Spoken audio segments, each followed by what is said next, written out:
Everyone, from me, Brent Graham of goodforthegame.co.za. It's Thursday night, 9 o'clock time, of course, for the handicap rugby chat that matters. Well, I've got two power guests coming into the studio. One of them is in already. He's all the way from Ireland.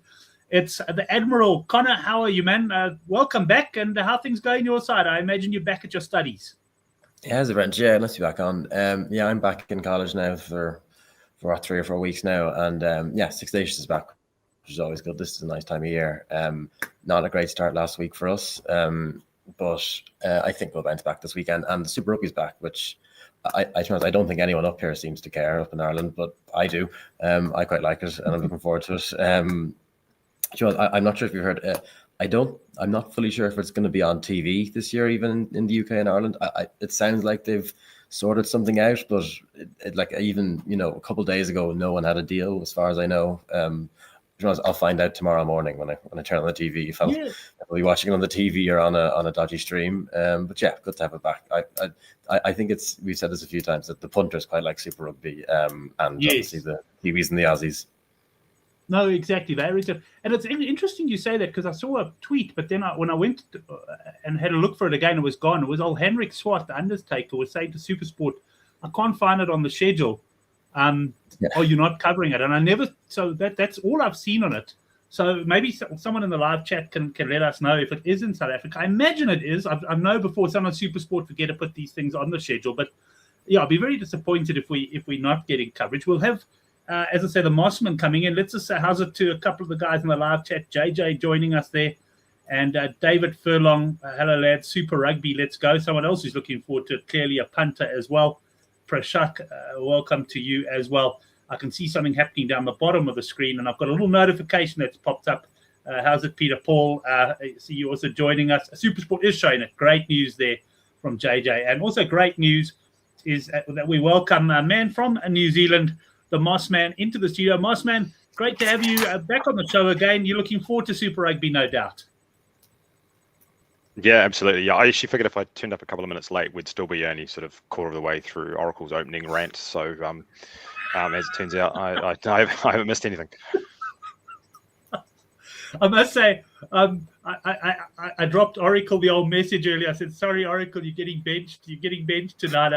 I don't think to have the two of you on at the same time is great, and to have either one of you with Oracle is fine. But to have three on, including Oracle, would have probably been pushing the boundaries. I'm sure Nathan would have had to bolt off to a meeting or something like that. It'd be a 3-hour show. It's like Test cricket now. Yeah. we would have definitely broken some record. Ethan says, lovely jersey. Pulled it out the old cupboard there, Ethan. I've had this for many years. Mark Dunphy, I haven't actually seen on the show for a while. I've actually got his cell. I must drop him a note and check all's well on his side. He actually gave this to me many years ago. And here is Henrik coming in right on cue. He tweeted SuperSport as it wasn't on their TV guide, but 8 minutes after the tweet, they put out a tweet saying Super Rugby is starting tomorrow, and they'll be showing all the games. So great news in South Africa, and that's why Henrik deleted his thread. And isn't it amazing?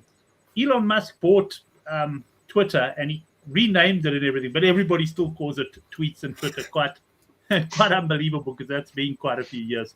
But gents, I guess, and Nathan, just before you came on, the Admiral and I were just discussing, obviously you guys the guys in New Zealand and Australia get quite excited for Super Rugby, but most South Africans and probably most Irishmen don't really worry too much about it, other than, of course, the punters, who absolutely love the competition.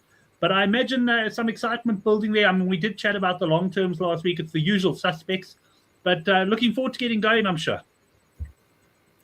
Yeah, absolutely. Yeah, I mean, it's kind of the time of year as well. It's still summer, so you're going to get sort of a good quality product and all the rest of it. So yeah, I mean, and having Six Nations running at the same time, it's just it's for me anyway. It's kind of the ideal betting time. Yeah, certainly is plenty of quality. Well, I'm going to actually start off with you. The first game that's tomorrow morning. Of course, this game taking place under the roof, which is why we certainly haven't had a lot of movement on the points line. It's been 56.5. Pretty much as well. I didn't check the lines early in the week, but since I first saw it, it's been 56.5. And here we got a handicap, Nathan. Highlanders plus 7.5 against the Crusaders. New Zealand derbies, as is obviously that 7-point margin. It always seems to be thereabouts. What are you doing in this game? Not a lot, to be honest, in this game, and I expected to kind of be on the Highlanders based on where I thought the teams would go, and then when they came out, there's obviously the Holland injury. There was a few other people missing for the Highlanders as well, but the Crusaders they've kind of stacked the bench, gone with sort of backup front rowers. So there's just a few unusual dynamics in this game. So I'm mainly staying away from things. I think the points line is spot on. It's exactly where I have it. So like I'm sort of steering clear of that. And I think where I will go with this one and would probably be something like it might be a same game multi, same game parlay, whatever you call it in your part of the world, which would be the Highlanders on some form of plus in the first half, and then the Crusaders to maybe cover at the end. I don't exactly know what those numbers would be. I'd have to go and play around with the numbers to see what comes out with a decent payout. But that's how I can see this game going. And I don't think I'll be on an island and saying that. I'm sure everybody's kind of spotted that's a potential outcome. But what's interesting about those kind of markets is, in a way, they're not really a market. And there's a concept that I've sort of heard from other people, but the points lines, handicap totals, those sorts of things are driven by the market. They post up a number, people bet on both sides, then it kind of lands where it lands. And then there's other things which are basically, they're either derivatives of that or they're just done purely off an algorithm. Like there's no real sort of market. No price discovery to it, and quite often those sorts of bets where it's like one team in the first half and then the other team to win in the second half, that halftime, full-time bets, they're not priced any differently between game to game. They're just straight out derivatives that an algorithm has come up with, or a calculator basically has come up with based on the other prices in the game. And I think this is probably a good example of that, where it's probably they're not going to be accounting for some of the things that we've just talked about. Excellent. Yeah, very, very good point. And Henrik also just coming in. I want to welcome you now, the Crow Tips. Overs on first half points is always good bet in New Zealand games. A lot of times high scoring first half. And I've always had that impression as well. But Nathan, totally agree with you there. I mean, some of those markets are not driven by sort of supply and demand, the way the handicaps and the total points eventually even themselves out. Just want to give a shout out there. He messaged me earlier to say he's taken a few months off punting, but he's back. And he's ready to fire the Crow Tips. He says all-time classic New Zealand derby handicap and points lines. Exactly. I mean, I've kind of gone. I've got a little Super Rugby blog, and I've been quite upfront about it. In fact, I'll probably take a lot of what's said on the show tonight and put it on. I haven't really had a chance to look at Super Rugby. I'm very much going to be reliant on the likes of yourselves and some of the other guys, Jacques on the Good for the Game forum, who seem to follow the Super Rugby quite closely. But this is exactly where. Crow Tips I would have capped it as well. And although I've gone overs, I've followed Southpaw on that one. I agree with Nathan as well. If I was setting the points line on this game, it would probably be about the 56.5 mark. But let's go up to the Admiral. We've kept him quiet for quite a while now. He almost feels as though he's on the show with Oracle. Admiral, what are you doing in this one? Yeah, I'm going to go do an article and diverge a little bit. Because it sort of on what Nathan was talking about. It was last year or maybe last season. He was talking about games that have long tails. So I say same Chiefs against Moana, where the cap might be 20, but I mean, could the Chiefs win by 40? Yeah, of course. And I sort of tried, like, can I do that? Because obviously I'm not backed by any numbers really. I sort of throw shit at the wall and see what sticks, to be honest. So I sort of couldn't get good at those sort of long tail games, but I found the opposite. I've started doing them quite a bit. They're the short tails. So an example would be say if you get a points line of 65 or 60, sort of a high one, they price say 80 as the same way they would 15 points over another points line. So say the points line is 40. The 55 will be an alternate line and it'll be say 1 to 10. And say you get a points line of 65, the points line of 80 will also be 1 to 10. But 80 points in a rugby game, no matter who's playing, is just kind of impossible. Not impossible, but it's really, really difficult. Like you can't have 10 minutes without scoring, pretty much, or you're really behind the eight ball then.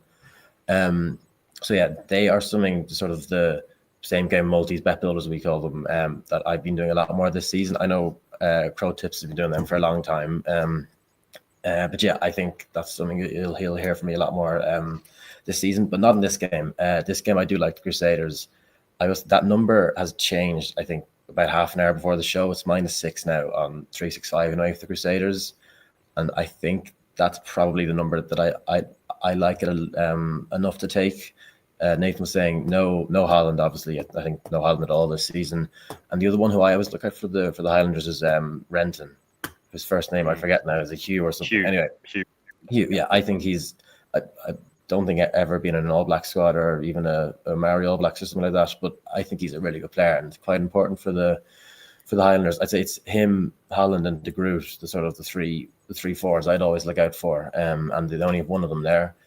And then as Nathan was saying, I mean, it doesn't take much to look at those two benches and you see a serious mismatch. I mean, there's two, three in the caps on the Crusaders bench, and I'm not sure if there's any on the Highlanders bench. I'll be honest, some of the names I don't recognize on the Landers bench. I don't follow NPC or anything, so that will maybe explain that.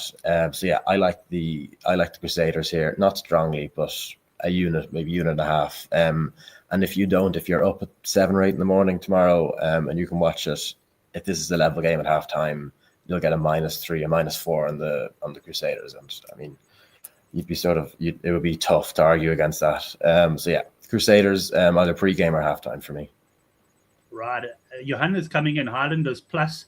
And then David comes in, some law changes in Super Rugby this year should make the games more high scoring. So Nathan, normally I would be clued up on this, but I haven't actually looked at the different law changes. And I know Super Rugby always looking at ways to innovate. Can you sum up the key law changes for us? Oh God! Now you're really putting me on the spot. Did I put you on the spot? No. I have read about them. Yes. So I'll give you one off the top of my head that I can remember, and it was about where you take the quick tap. So like the referees are often quite pedantic about being on the spot. So the idea was that you could be, I think it was from off the top. This is again off the top of my head. Maybe 1 meter either side was fine, and anywhere back from there in that kind of channel, which is kind of logical. I agree. Yeah. Given where, because you see some ridiculous things, right? Especially, I mean, soccer's a great example. Like football, when the guy takes a throw in, and he'll stand on the spot where the throw in is, and then hold the ball over his head and take about 10 steps up the field before he throws it. No one says anything. No one cares. It's just ridiculous. In terms of So that's one. I think there were some other things about things becoming free kicks and not scrums under certain circumstances, but I can't exactly remember what they are. So I mean, we can sort of dig that up in the background. I think I'm a little. There's been law changes like this in the past, and some of them have caused some sort of effect immediately. But it's such a small sample size, you can't really be sure, right? So it's kind of like if there was 1 or 2 weeks of high scoring at the start of a season, and you said, "Oh, that's because of the laws," and then things went back to normal. Well, was it the laws, or was it just those games? And then teams figure out how to counter things as well.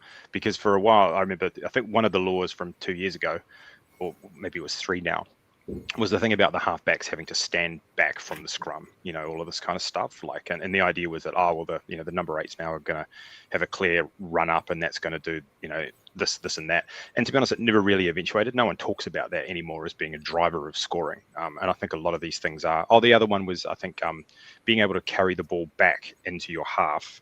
Sorry, this is for this year. Carry the ball back into your half for the 50-22. So that's another one that popped in my head, and it's kind of like, is that going to drive scoring? Maybe. I mean, who knows? There's often unintended consequences of some of these things. So I'm personally not going to jump all over a bunch of overs just for some law changes that no one's actually ever seen. No, I think Henrik's right. He's just talking about countering things. Yeah. Yeah, no, 100%. But interesting, both of those that you mentioned are actually, but both laws of changes that I would have made just for the sort of entertainment and enjoyment factor of the game. I mean, I really enjoy the 50-22 since that's come in, and I do find it quite frustrating sometimes when it's carried back. And I really get frustrated with the pedantic refs who call players back from the free kick. So I quite like that one. Connor, what do you make of those changes? Were you aware of them, or are you hearing them now, like me, for the first time? Yeah, I did. The main sort of reaction I saw was, I don't know if you know Matthew Reynal is the French referee who had a real dig at Super Rugby, to be honest. But it's the sort of feeling that the Kiwis and Aussies sort of want to phase out scrums. I don't know if they do. There definitely is an emphasis on fewer scrums, and like I know the rules here is they're doing less resets, or they're going to give free kicks instead of resets a lot of the time now. And obviously you can't take a scrum off a free kick anymore. I don't know. Will it make a difference? Possibly. There is a trend though, whether it's the rule changes or I think it's probably more to do with the heat, that the first 2 or 3 weeks have just the last 3 years, which is the 3 years that I've been punting on Super Rugby, that the first 2 or 3 weeks are incredibly high scoring. The one asterisk I would say there is round 2 used to be that super round in Melbourne, which obviously doesn't exist anymore. The rule, I don't know. I think last year there was I can't remember exactly what they were, but I think they seemed more consequential last year. These ones, I mean, the one here I'm reading it now is when the referee calls use it off, when the nine's going to box kick, once he calls use it, no one can join the ruck anymore. So they make those big caterpillar rucks. I think that's sort of not gone, but it'll be harder to do now. I'm not reading too much into those rule changes. As Hadrick was saying, good coaches will adapt, and I don't think they're hugely consequential, to be honest. Yeah, interesting. And just quickly, a meal coming in. Varsity Cup, I think, starts on Monday. And there's some Varsity Cup has always been known to innovate the rules, and some of them have been a bit ridiculous, in my opinion. And there's a rule in the Varsity Cup now that after you score a try, instead of taking the conversion, you can take a quick tap on the 22. I might be a little bit wrong with this, but this is what I was told from a guy who plays in the Varsity Cup. You can, not that I've been sourcing information from anyone in the Varsity Cup. I must just stress that for any authorities that are watching. But so you can take a quick tap, and then you've got 2 minutes to score a try from a quick tap. But to me, this is ridiculous. Yeah, what a waste of time. 100%. I believe a rule change. I believe a rule change should be something that's got the potential at least to be adopted by World Rugby. It doesn't have to be adopted, but it must be something that's kind of going to improve the game. And it's going to be interesting to see what happens. But I totally, I totally think that's getting a little bit crazy there from the Varsity Cup. Henrik, I'm going to bring up your comment now, but let's get the Admiral started on the next game. Waratahs -1.5 against the Reds here. We've got a points line. Admiral of 55.5. This game, of course, taking place Friday morning, South African time. Great to have 2 games on a Friday morning. Unfortunately, I won't be able to watch either tomorrow. What are you doing here? Yeah, this is if you of all the caps this weekend, or I don't really know, to be honest with you. The Reds have won the last 4 of these games, so 2 home, 2 away against the Taz. I imagine the Taz will be a little bit better this year. I don't particularly have a reason for that, I'm going to be honest, but they were pretty awful last year, I thought. And the Reds, yeah, just I'll be lying if I said I have a feeling on the cap. I don't. I do like overs though here. Again, that's more based off. I think the average points in the first 2 or 3 weeks of Super Rugby is somewhere around the 60s or within the 60s even. And we've got good weather here. We've got two pretty good backlines.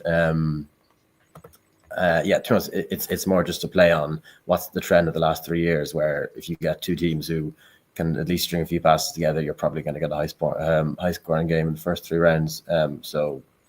Pretty simple for me. I like overs, and that's it. Overs for the Admiral there, Nathan?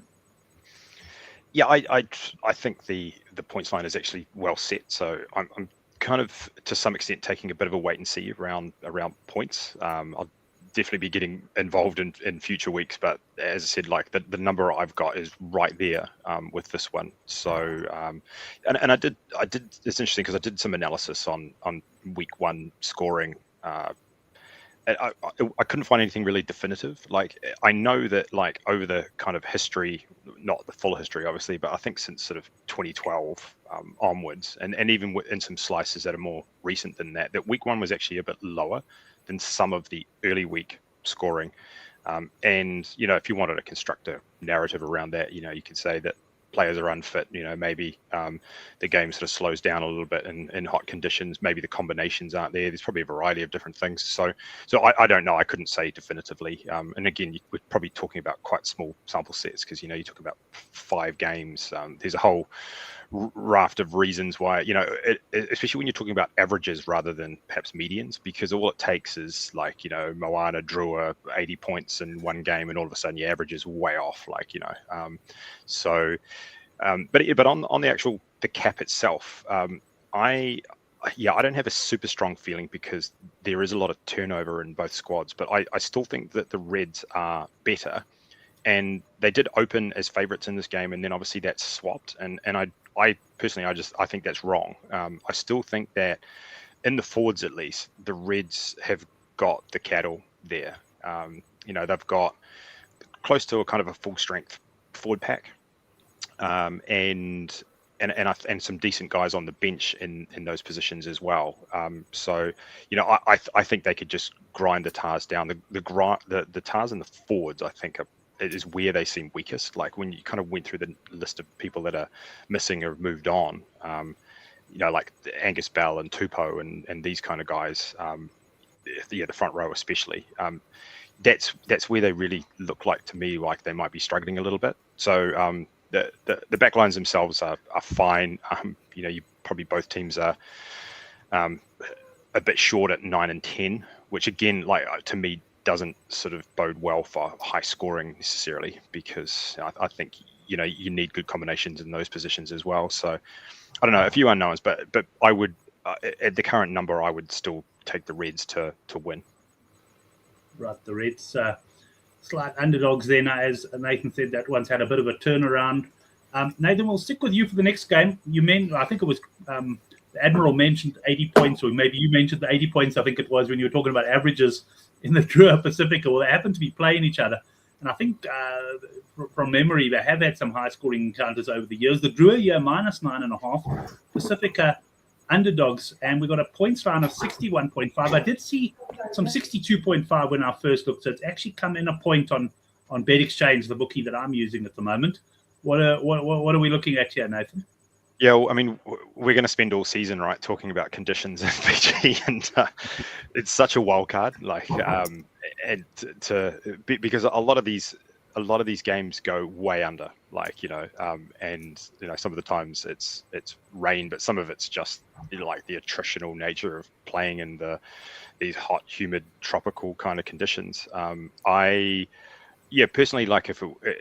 I'd be happy to kind of wait for a larger number if it does bump up and go under. I probably won't, as I said, because there's a little bit of wait and see for me in round one, and I do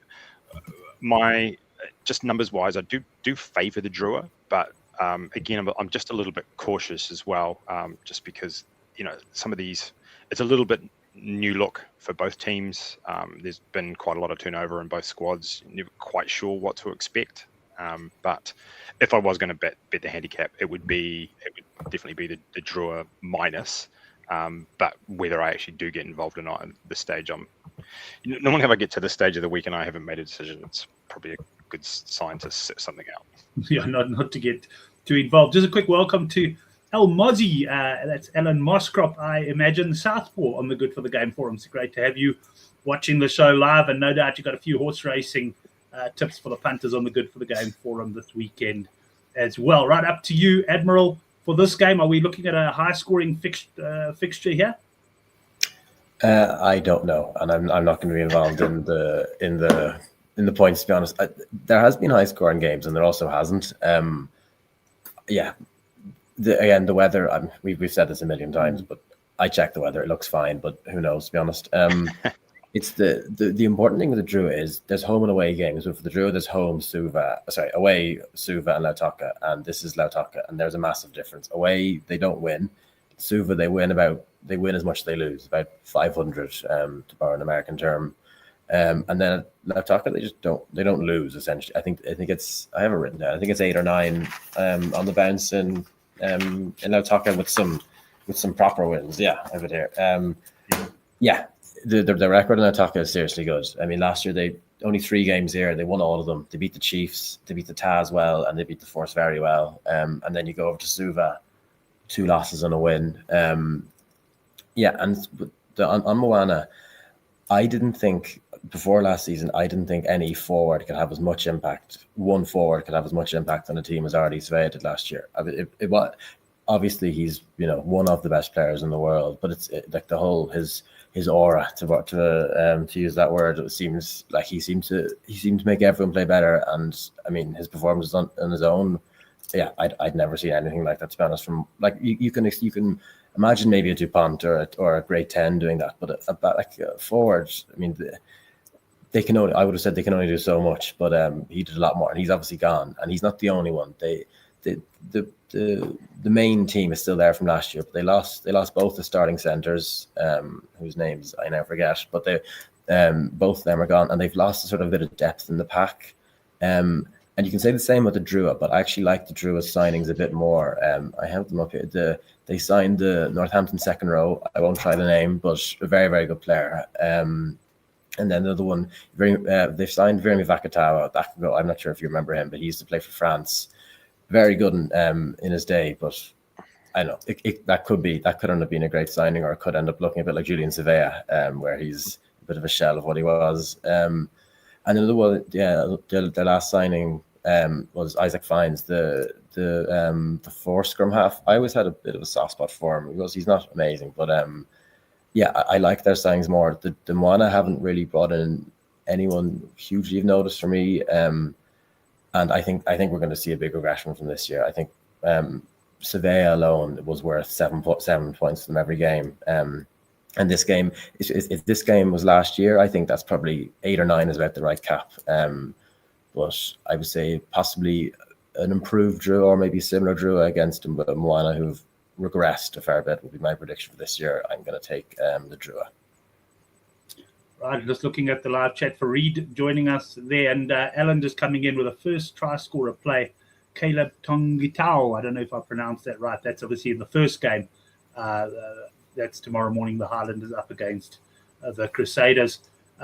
Admiral, let's stick with you for the next game. Now, I know both of you guys were amongst the early punters on this one because there was, I think, sort of +6, +5 Blues when it opened. That has come in now to +3.5 yard grab just before the game, and a points line of 54.5. So I know that you got the Blues early. What do you like about them? I mean, last year was a bit. I think they were crap the whole year until the playoffs for the Blues, and it didn't. I don't think it ever really made sense. Like it, correct me if I'm wrong, but I don't think there was a huge amount of turnover from the year that they won the year they won the tournament until. I'm sure there was a couple ins and outs, but in general it was a pretty similar team, and they just, I mean, they looked like they scraped into the playoffs in the end, and then they sort of copped on. They beat the Chiefs, and they gave the Crusaders a bit of a run in the semi-final. So will they be this bad in the regular season again? I don't think so, to be honest. And then if you look at the Chiefs, listen, they're the regular season kings, and I'm sure they'll be very good again this year. But they are missing. Both teams are missing their 10s. Bowden Barrett's on rest for the Blues, and Mackenzie, I think he's becoming a dad or something. I think his kid's being born this weekend or something. So yeah, they're both out. It's more just that I sort of trust the Blues. I like their pack. I know they're missing Patrick Tupilado, and maybe a couple others. But yeah, I like their pack. I like their backline. Rico Ioane's gone. I'm not sure how important that is. I mean, we were watching him for 2 years at the Blues, and now he's up here at Leinster. He's good. Like he's not the sort of not what you'd maybe expect from an 80 cap All Black or whatever, however many caps he has. No, he's still the best winger in the world probably, but yeah, but he's not playing on the wing. That's the problem. So yeah, I'm happy enough to back the Blues here. If they are as crap as they were last season, then fair enough. The Chiefs will rip them apart again. But no, I think there's too much experience. A very good coach in Cotter's still there, isn't he? He's going next season to the Reds, isn't he? Yeah, that's right. Okay. Yeah. Make sure to double check that. Yeah, I like the Blue. I make the Blues. I make it a coin toss. So if you can get a +2 or 3 on a coin toss, they're good odds. So yeah. And nothing on the points for me. I like the Blues, though. Right. Well, Henrik is saying losing DMAC a blessing in disguise. I don't think you like DMAC at 10, if I'm not mistaken, Henrik. And Farid saying Rico's an absolute rubbish 13. Pretty much a rubber stamping what's just been said on the show. Right, Nathan, I know you also took some +5.5. I know we were chatting earlier in the week. Blues of the money has come for that. The question, I guess, is do we see more money for the Blues, or do you think the line has found its mark now? I mean, it wouldn't surprise me if it came in another point. As I said to you guys on the chat earlier in the week, I actually make the Blues a slight favourite, sort of a 1 point favourite in this game. And if I was doing my job properly and writing a bunch of notes, I think all of the notes that I would have written about this game would have basically been exactly what the Admiral said. Like in my mind, the kind of the blip, the outlier in a way was this Blues start to last season. I think the way that they finished it, and as you said, you already touched on it, but they finished that semi-final camped on the Crusaders line, like ready to kind of score, and I think from memory either take it to overtime or maybe even win it at that point. Yeah, they were looking pretty good there, and I remember it quite vividly because I think I was on the Crusaders like as a minus, and I thought I was toast at that point. So yeah, they definitely came home with a wet sail, as you say, and that felt like it was more of the real Blues, quote unquote. And yeah, like they didn't really lose a few, like you said. I think Akira Ioana left to go to Japan, but they were kind of without Tongafasi and I think Derry for a lot of the season, and those guys are back. I think they'll go back to playing the way that they wanted to play, which is like extremely physical. And the guys that the Chiefs are missing, and I think they've all kind of been mentioned in the chat that it's Norris, Parker, Satiti, Cortez Ratama's there, but he's on the bench. You've got no DMAC. Obviously, you've got no ALB from last year. He's not in the squad this year at all. But then you're still missing Carter, Narawa. Like it just, I think it's all set up for a Blues win here. I really think that the Blues win this game. And I mentioned sort of Polymarket last week, and I've been sort of dabbling with it. And I gave somebody a very good price on the Blues no by accident. I'm still trying to figure out how the whole thing works. It's very easy to make mistakes. So I knew straight away I'd made a mistake when I put it out there like it's like a limit order, basically asking somebody else to take that price, and got a fill immediately on that. And I was like, yeah, I posted the price the wrong way around. So, but yeah, like, I mean, I think I've got a limit order up there. I'm more than happy for someone to come in and take Blues to win no at my current price, which is correct. So yeah, I'm very keen on the Blues. Right, I could see myself making some drastic mistakes. Like I used in to the beginning, I'm sure everybody does. Yeah. Because it is quite confusing because you've got no on either side on say yes no on the Blues, yes no on the Chiefs, yes no on the draw, and then you're trying to figure out you can have it in as a percentage of probability and then as a decimal price, and you're trying to kind of work out which one's which, and sometimes you're taking and sometimes you're kind of like market making, which is saying you put an order out there and you want a fill from that. So that's that kind of bid ask that you get in the stock market. And yeah, in the beginning, like you're going to make mistakes, and I know I did, but I guess I'm fortunate that it was a small order, and it was at least on the side that I like. So I gave somebody a good price to go against the Blues, but at least I liked the Blues, and I didn't actually just throw it away that I actually hated, so I'll take the position even though it's at a bad price. Right, let's move on to the last Super Rugby game of the weekend. Here we got a very tight game betting wise. The Western Force plus a half a point against the Brumbies, and a points line here, Nathan, of 56.5. Yeah, I mean, this in a way is probably the most interesting game of the weekend, but not necessarily for what's happening in the field, but more for the pricing. So I'll tip my hat to the Admiral because you called out the Force, probably more the Brumbies actually, and who they were missing. And at that point, I hadn't really run any numbers or done a whole lot of research. So I did go and sort of run things and looking specifically at this game. And at that point, I sort of came up with Brumbies by 4. I had a line of 4, and it was 5.5 at that point. And I was sort of like, okay, well, it felt like a bit of a free roll to get on the Force at 5.5, which I did. what I was expecting in the back of my mind was that the Brumbies would roll out a team, and I thought quite a few guys would be missing. Not necessarily guys that have left, because they've had quite a few of those, but I thought maybe Valentini wouldn't be there, Lonergan wouldn't be there. There was a few guys who I think were kind of questionable, and it looks like most of those guys are back. So I'm obviously I'm holding a forced position, and I'm happy with that. But I've seen it flip flop between who should be favourite in this game, and I'm not convinced that the force actually should be the favourite. I still think it's the Brumbies by a little bit, but if I was coming into this game cold, just based on the numbers I have, like I'd be backing the Brumbies, especially if I could get them like kind of as an underdog, because at the end of the day, it's still the Brumbies, and there is something kind of structural or cultural about that club that they're just kind of a winning club in Australia in a way that the others just aren't.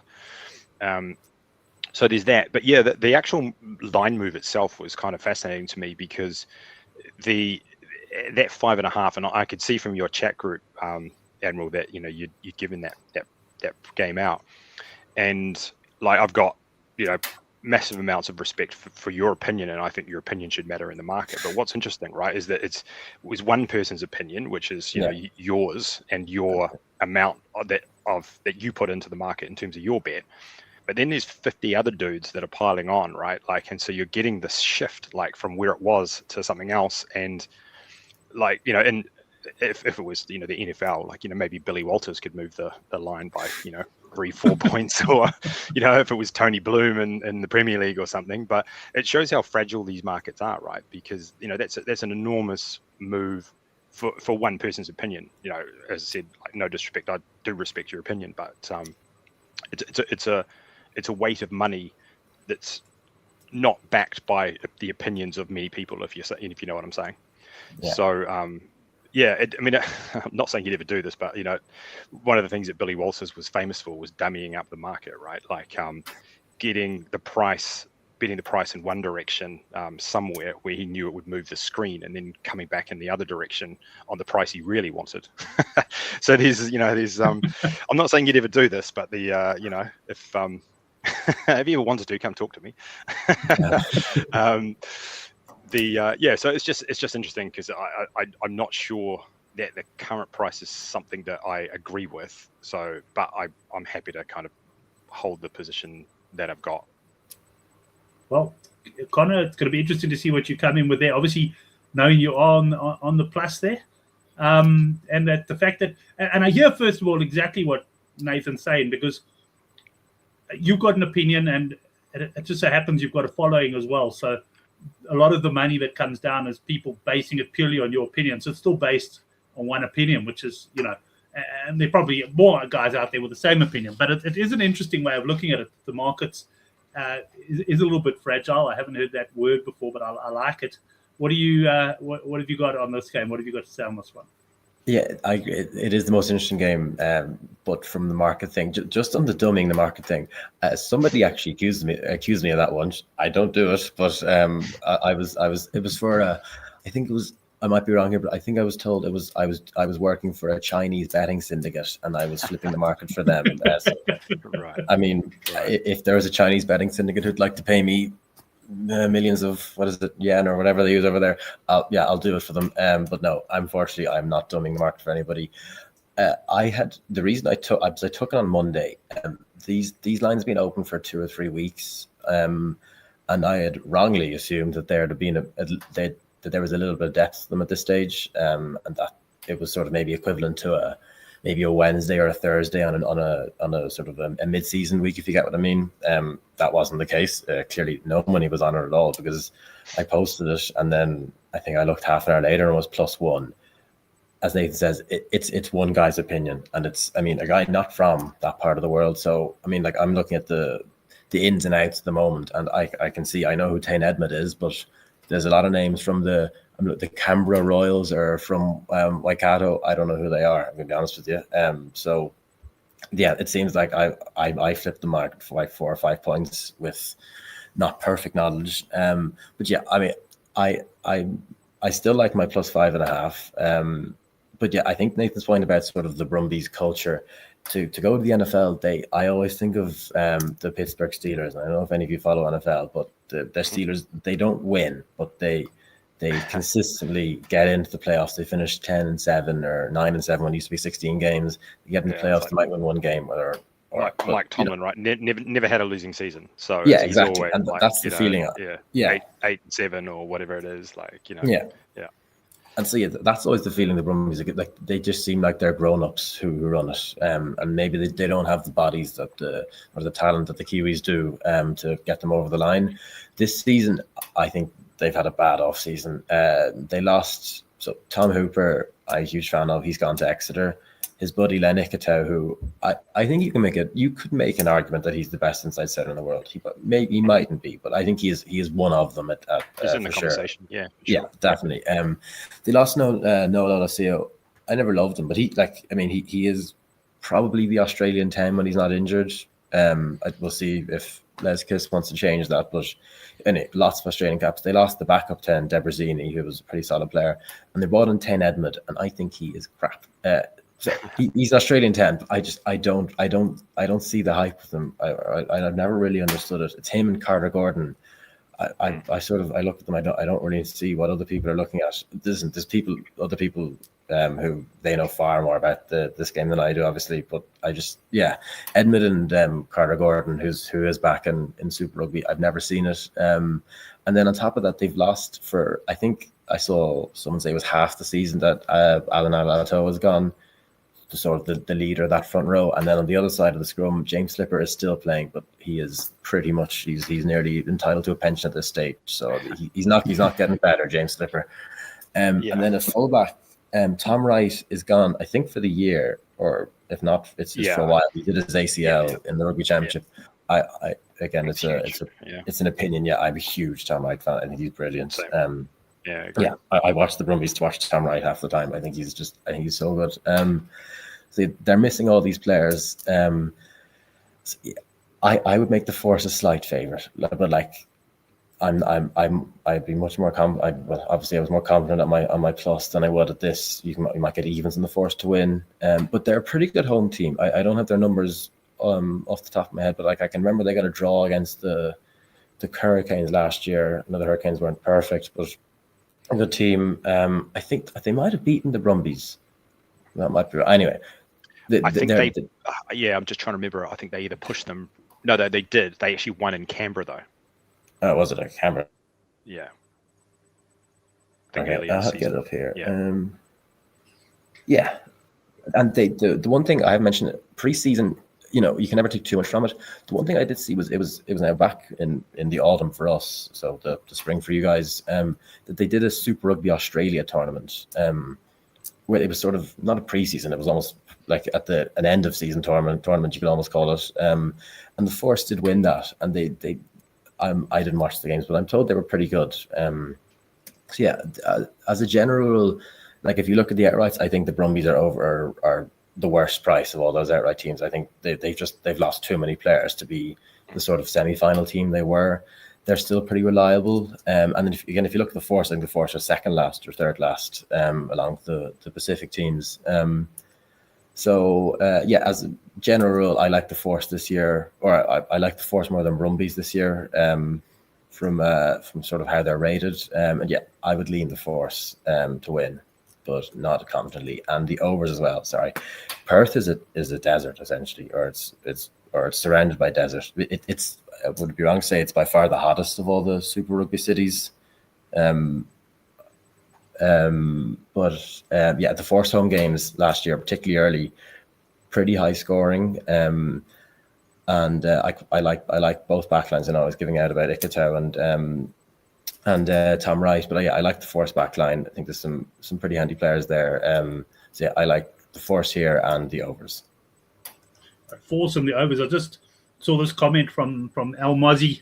Force home crowd the best at swaying refs, very vocal lot. And I guess the cynical people would say it's all the bloody South Africans living in Perth that make them such a vocal crowd trying to influence the ref.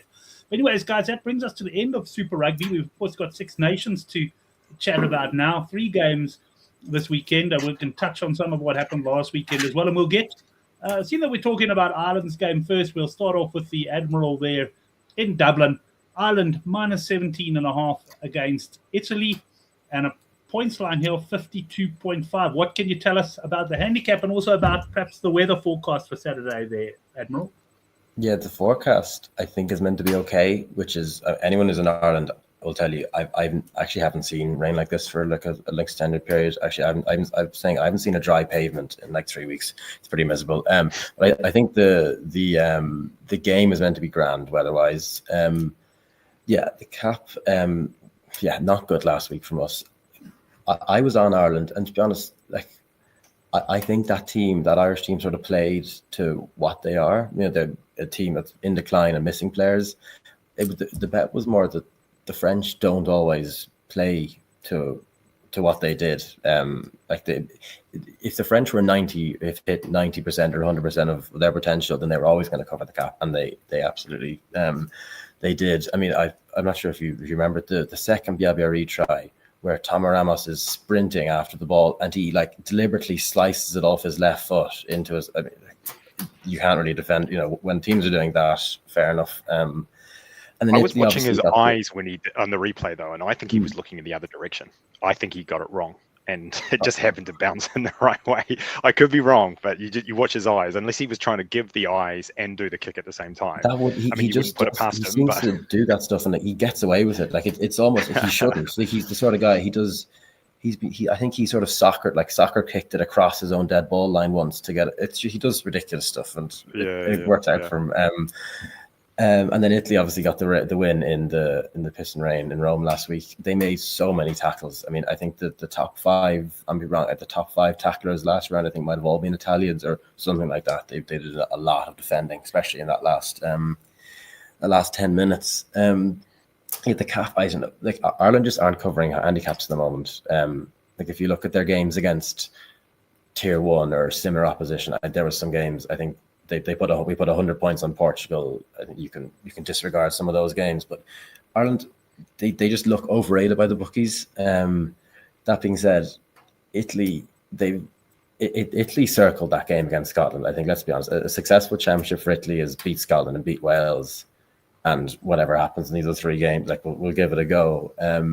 Whereas Ireland are in a nice bounce back spot. So the cap, I think I can make good arguments on both sides of the cap. It is importantly as well. Nacho Brex is out for Italy. Him and Manoncello are, as there's not too many better centre partnerships than those two. I think I know they're playing for a sort of a weaker team, but they are fantastic. And Brex has been an ever present for Italy pretty much for the last couple of years.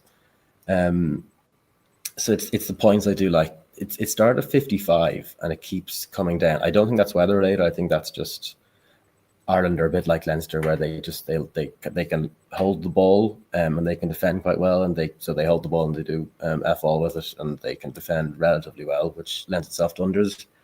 It's Ireland's points I like here. It's 36.5. I think that's a bit too high. I think Ireland in general sort of stay clear of penalties. They're not sort of extreme like say Glasgow, who don't never take the points, but you are looking at 6 tries here for Ireland, and I don't like the back row for Ireland. I think it's missing a proper 7, and the wingers, James Lowe. I was never a huge James Lowe fan, but I don't know if you've been watching this season.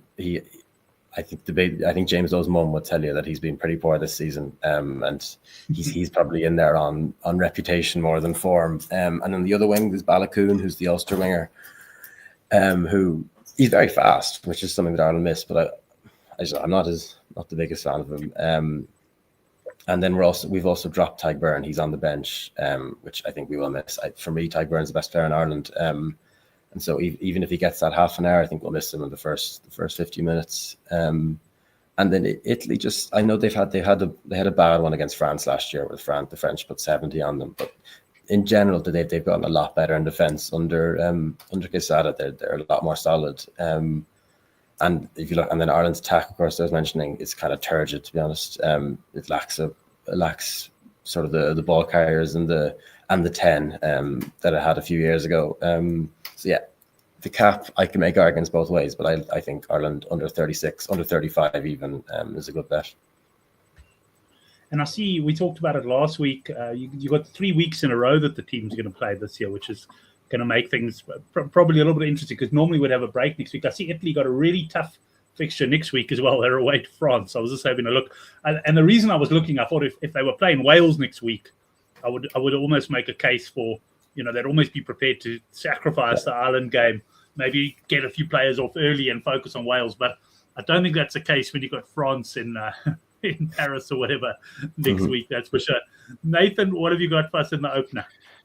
Yeah, on the cap, like I'd like to be on Italy, and when it opened at sort of around 20, I thought, this is great, and I thought I'd sort of wait and see, and obviously that kind of disappeared. I'm looking for reasons to oppose Ireland really, because every time I've tried to back them, it's been a loser. Like I think there's kind of said that I think they are just generally kind of overrated in the market, and it's taking a while for that to come back. So I'd like to get on Italy. I'm not crazy about 17.5. I would have probably really liked it at 20, but I do think this is all set up for an unders game. It was 54.5 last night. I'd say there's probably still that number kicking around somewhere if you can find it.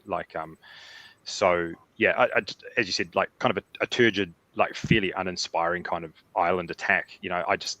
Last week it was sort of like hard to see where their points were going to come from, and then Italy, they are what they are. They're good defensively. They're probably a little bit fortunate, relied on a little bit of inspiration last week. Some of that actually came from Brex, who's not there. So again, not sure that in dry conditions, some of those that the high kicks are going to cause as much kind of chaos as they did, which sort of resulted in a few of some of their points last week. So they'll defend well. I think both sides will defend well. I think both sides are a bit uninspiring in attack. I'm worried about the conditions. I think this is set up for unders. I think it was unders in the game last year between these two teams as well, which was actually pretty close, right? I think Ireland ended up winning by 7 or something. 22-17, Yeah. Like, just in my mind, I could see that style of game happening again. Right, let's move on to the second game then. It's Scotland plus 7.5 against England. And here we got a points line of 46.5. This fixture, and I haven't looked this week, but just from memory, this fixture is traditionally a very, very low scoring one. I think we've had some 13-8s and 13-12s and that type of stuff over the last few years. Nathan, what do you got for us here? Yeah, for me, I think England is like almost my bet of the weekend here. Like I think that I think it should be double digits. I think these are just two teams just heading in different directions, basically. And I think England are sort of trending up. Scotland, in my mind, it's partly that they're trending down. I don't remember the last time that they covered in a meaningful game. Maybe against the All Blacks, but it was like a close run thing. They were still kind of well down, but I'm just not sure that I'm not an X's and O's guys. I don't, pretend I'm some sort of coach or whatever, but I'm not sure that they know how they want to play. I think in past years where they've beaten England, they did it playing a kind of a free-flowing kind of enterprise style game. And I think they've kind of gone away from that a little bit and tried to become more kind of, big body, forward orientated, big on the carry. I don't think they're going to compete with England in that kind of power game. I think England will blow them away if they try to go toe for toe. But as I said, they've gone away from that other style. I think, England will win the aerial battles. That's something that they're doing really well. And, I'm sure England will be max motivated because, they have struggled in this fixture probably over the last sort of 5 years or so at times. As I said, I just think two teams going in opposite directions. I think, Gregor Townsend's probably on the way out. It's just partly the trend lines, partly my own numbers. I have England winning this comfortably, and that's kind of it really. Well, I can tell you the van on the Good for the Game forum before the Six Nations started took about 14-1 Scotland for the wooden spoon. And after that loss to FA last week, look, the only problem is Wales are absolutely shocking. So that's what he's got to beat or lose or whatever you want to say. Yeah.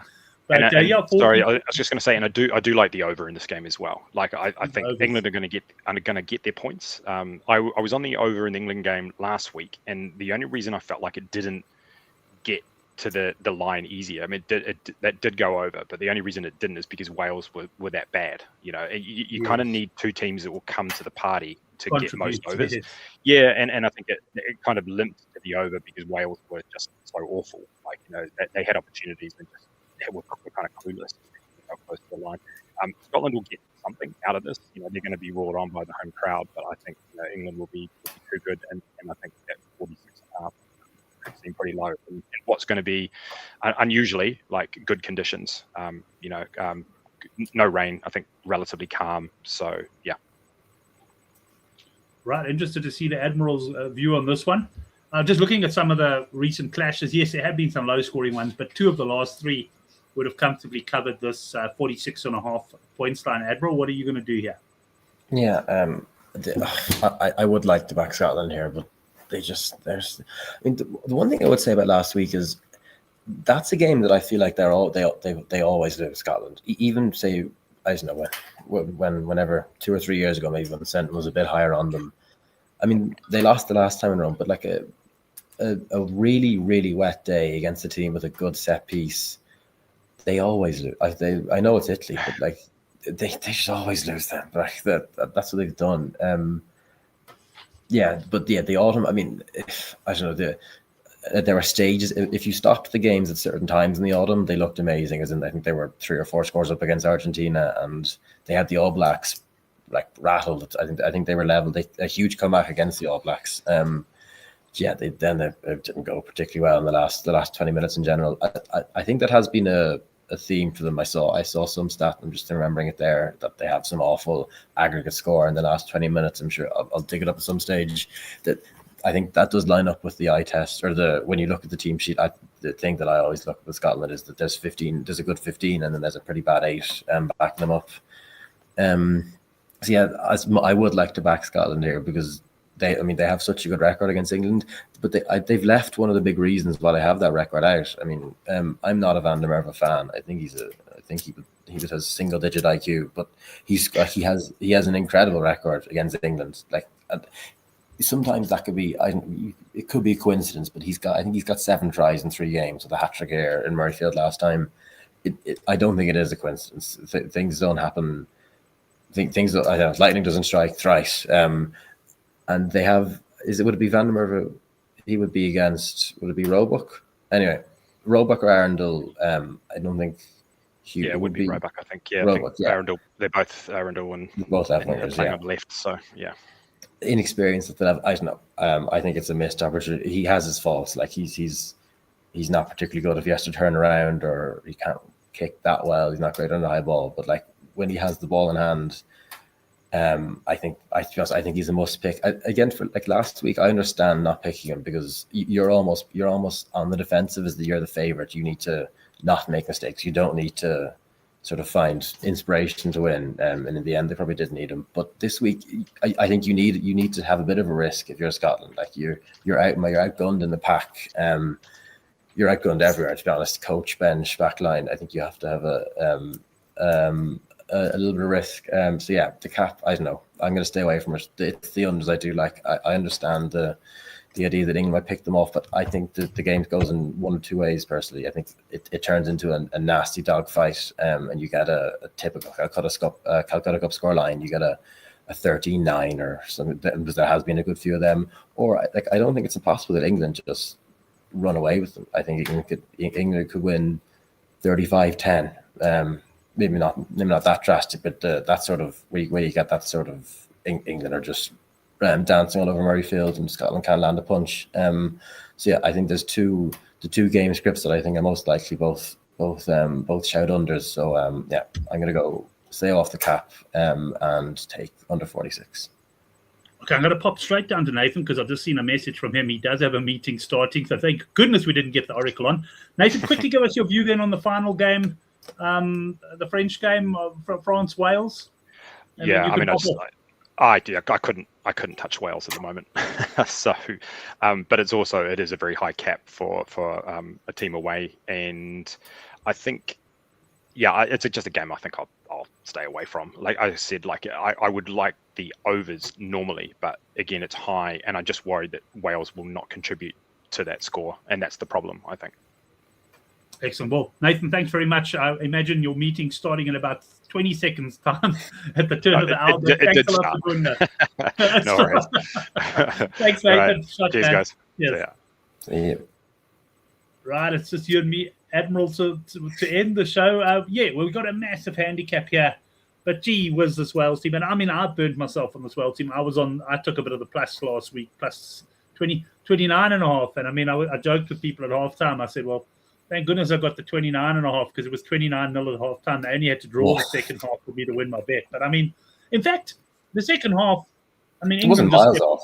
I mean, they weren't going into the last 10 minutes. You were like a score away, but in the end, they were well. But I mean, what do you do in this game? Because I mean, Wales are just so poor. But 31.5 at home. I mean, can pride alone perhaps get them across the line for this handicap? Or is there pride? I don't know, but 31.5 is big.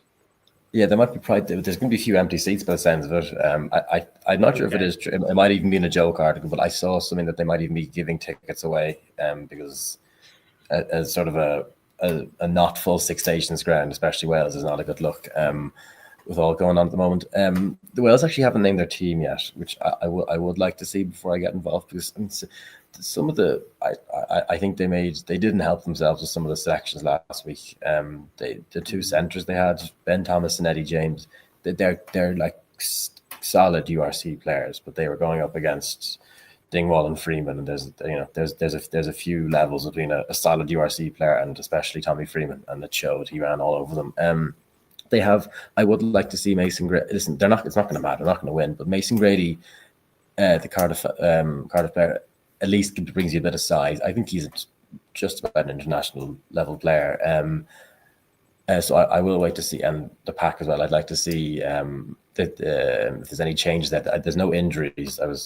They were saying, but I don't know. I feel you have to change up something a little bit after what went on to Twickenham. It is the overs that I like. I don't know if it'll be France or total overs.